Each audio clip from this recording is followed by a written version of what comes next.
लेकिन आज वो दौर भी खत्म हो गया।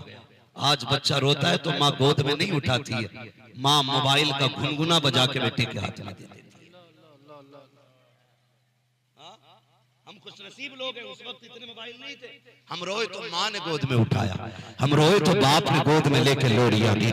आज बच्चे रोते माँ मोबाइल बजा के दे देती है। अगर बहुत छोटा बच्चा है तो वो ये सोच के चुप जाता है ये कैसी आवाज आ रही है, और जब अगर समझदार बच्चा है तो वो ये सोच के चुप जाता है ये आवाज कैसे आ रही है। दोनों बच्चे हैरत में हो जाते हैं और उसी को देखने में लग जाते हैं। धीरे धीरे बच्चों ने होश संभाला, बच्चे आदी हो जाया करते हैं। ए मेरी बहनों, तुम्हें खुदा का वास्ता, तुम्हारे बच्चे रोया करें ना, इन्हें मोबाइल न दिया करो, इन्हें गोद में उठा के सीने से लगा लिया करो। याद रखिएगा, अगर तुम इन्हें आज मोबाइल दोगी, आज इनको तुम्हारी जरूरत है, तो ये तुम इन्हें मोबाइल से बहला रहे हो। कल जब तुम पे बुढ़ापा आएगा और तुम रोगे तो ये तुम्हें गोद में लेने के लिए नहीं आएंगे, तुम सीने से लगाने नहीं आएंगे। जैसे आज तुमने इनके हाथ में मोबाइल दे दिया है, कल ये चैनल लगा के बाहर निकल जाया करेंगे। याद रखना, कोई म्यूजिक, कोई तस्वीर, कोई टीवी, कोई वीडियो तुम्हारे दर्द का इलाज नहीं होती है।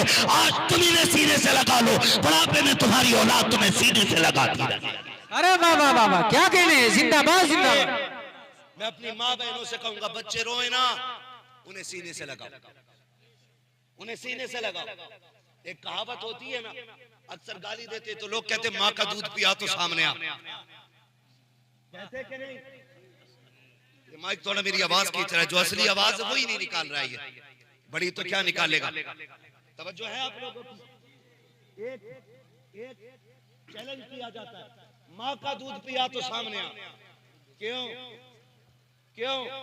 इसलिए कि जो ताकत बच्चे के लिए रब ने माँ के दूध में रखी है ना, वो डब्बे के दूधों में नहीं रखी गई है।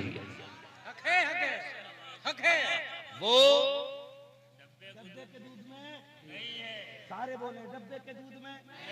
कभी ये बात कही जाती है माँ का दूध पिया है तो आ, माँ का दूध पिया है तो आ।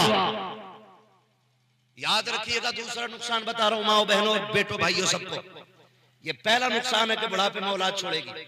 दूसरा नुकसान ये है कि जिन बच्चों को माँ की गोद नहीं मिलती है ना, वो जवानी में भी कमजोर रहते हैं। वो जवानी में भी कमजोर रहते हैं। अगर यकीन ना हो ना, लग रहा हो ना ये मौलवी पगड़ी वाला बोल रहा है, तो खुदा की कसम मौलवियों को खाली ज़राबा यज़रीबु वाला ना समझना। हम बरेली वाले लोग, जहां जाके साइंस दम तोड़ती है, वहां से हुजूर के गुलामों की फहम और फिरासत की परवाज पर आगाज होता है। सीधी सी बात, क्या कहने हैं? हम ना बोले अलग बात है, लेकिन हम बहुत आगे तक जानते हैं, इसलिए कि हमें सिखाने वाला अमीना का लाल है। हमें सिखाने वाला अमीना का लाल है। मैंने क्या बात कही कि जिन बच्चों को माँ की गोद नहीं मिलती वो कमजोर रहते।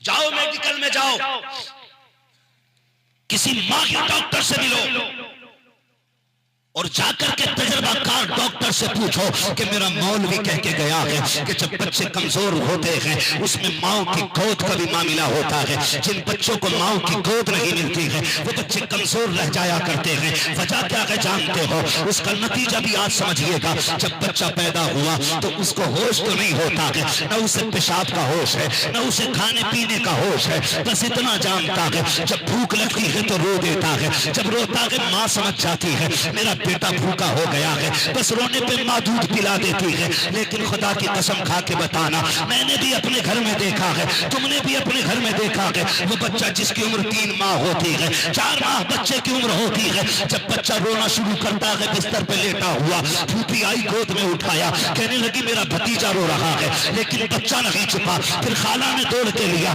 लाइए मैं लेती हूँ, बच्चा फिर भी नहीं छुपा। दादी दौड़ के आई, कहा मुझे तो तुमसे संभाला नहीं जा रहा है, बच्चा फिर भी नहीं चुपता है। फिर दादी आ जाती है, नानी आ जाती है, हर रिश्तेदार के पास बच्चा जा रहा है, लेकिन चुप नहीं रहा है। आखिर में माँ ने हाथ धोए, जिसके हाथ मिट्टी में सने थे या आटे में सने थे, तोड़ती हुई दुपट्टे से साफ करती आई, कहा लाओ जल्दी करो मुझे दे दो। जैसे ही दादी नानी खाला की गोद से बच्चा माँ की गोद में गया है, अचानक बच्चा चुप हो जाता है। मुझे बताओ तो सही, जिसे अपना नहीं पता है, जिसे रिश्तों का नहीं पता है, जिसे भूख और गंदगी का नहीं पता है, उसको कैसे पता चल गया गया है कि ये खाला की गोद थी, ये नानी की गोद थी, ये खाला की गोद थी। अब जिस गोद में आया हो ये मेरी माँ की गोद आ गई है। अरे जिसे खाला फूफी की पहचान लगी उसे माँ की क्या पहचान होगी। लेकिन जैसी माँ की गोद में आया बच्चा चुप क्यों हो गया?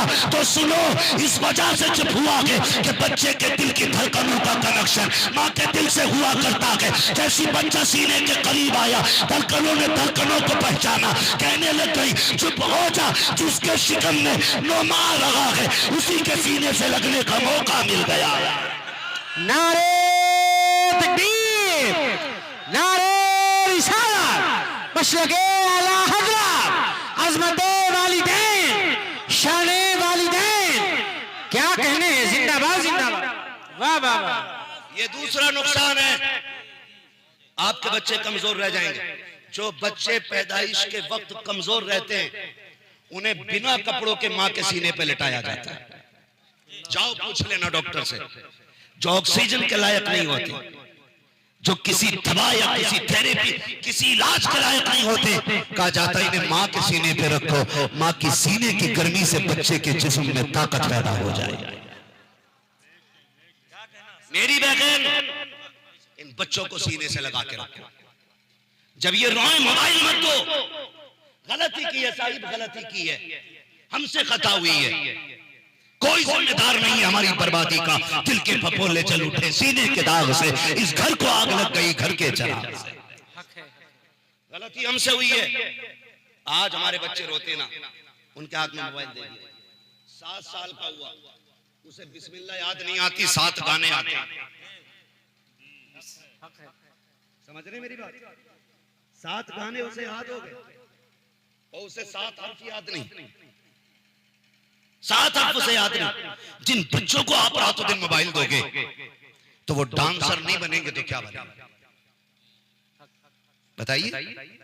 और ये घर जो बर्बाद हो रहे हैं ना, जो तलाकें हो रही हैं और जो घरों में आग लग रही है और जो बेटियां दीन बदल बदल के जा रही हैं, इसके ज्यादातर जिम्मेदार ये सीरियल है। हक है, हक है।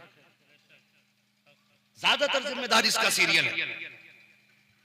वो जो सीरियल में बेटियां देख रही हैं उसे घर के अंदर करके दिखा रही है, घर के अंदर करके दिखा रही है। मेरी बहन, मेरी बेटी, वो रियल लाइफ है जो आधा घंटे के लिए संवरा जाता है। ये रियल लाइफ है जिसका ताल्लुक घंटे 2 घंटे से नहीं बल्कि इसका ताल्लुक 60-70 साल से, 60-70 साल से होता है। 2-3 घंटे के लिए बनने वाली जिंदगी वो सिखाएगा हमें, हमें अपने घर में कैसे जिंदगी गुजारनी है। हमारी बेटियों को ये बातें बताएंगे। गौर तो कीजिएगा हमने किया क्या है। कहता वो इसलिए लगा दिला कि एलसीडी के टाइम नहीं कट रहा था बीवी का, उसने ऐसा टाइम काटा कि गला काट के चले गए। अल्लाह अल्लाह अल्लाह, गला काट गई। वो फैशन हो गया है, फैशन बनता जा रहा है। एक घर वाला होना चाहिए, एक बाहर वाला होना चाहिए, ये मिजाज हो गया। ये किसने फिक्र दी? सीरियलों ने। किसने तबाह किया हमारे माशरे को? सीरियल ने।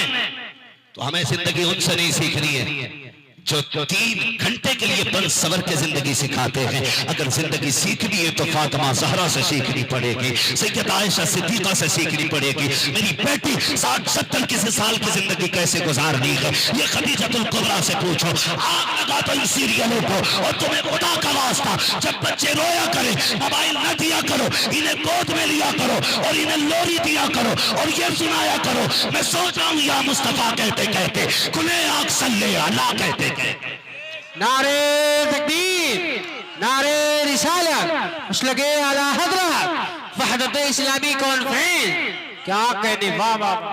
मैं सरकार रईसुल अत्किया से मैंने एक दिन इस बात पे बात की।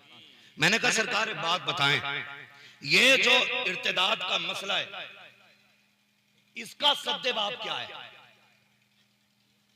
आप बताएं कि इसको कैसे रोका जा सकता है या ये कैसे रुक सकता है। हमने अपने अपने तौर पे अपनी राय दी। हमने कहा तालीम दो, हमने कहा दीन सिखाओ, हमने कहा कि आलिमा बनाओ, लेकिन रास्ता बंद होता नजर नहीं आया। थक के मैंने कहा हजरत आप बताएं कि ये कैसे रुकेगा। फरमाने लगे सिर्फ एक रास्ता है कि दिलों में इश्क रसूल भर दिया जाए, आए हाय हाय फिर किसी पहरे की जरूरत नहीं है। खुदा की कसम हर बेटी अपने आप को कनीज़े फातिमा समझने लगी। सुभान अल्लाह सुभान अल्लाह। और यही एक सिर्फ